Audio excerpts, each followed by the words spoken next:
ইমামদেরকে মাঝে মধ্যে দাওয়াত দিয়া বাড়িতে নিয়ে তার পকেটে কিছু হাদিয়া দিয়ে দিবেন।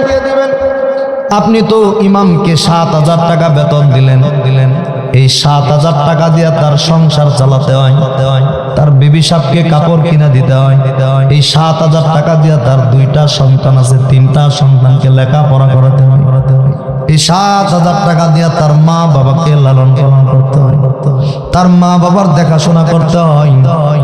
তারে যে গোশত দিয়া খাওয়ায় দিলেন, আপনি খবর নিছেননি তার বাড়িতে গোশত রান্না হয়েছে। অনেক ইমাম সাহেবের 1 মাসে 1 কেজি গরুর গোশত কিনাও দিতে পারে না। খালেজ ভাবে এলাকার মানুষদেরকে মানুষ বানাবার জন্য ইমামতির দায়িত্ব নিছি।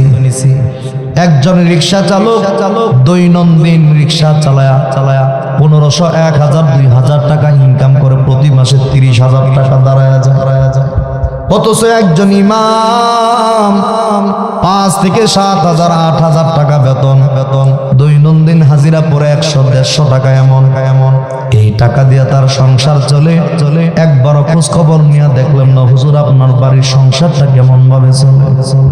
কত ইমাম নামাজ পড়ায় রুমের মধ্যে শুয়ে একা বসে কান্না করে আল্লাহর কাছে।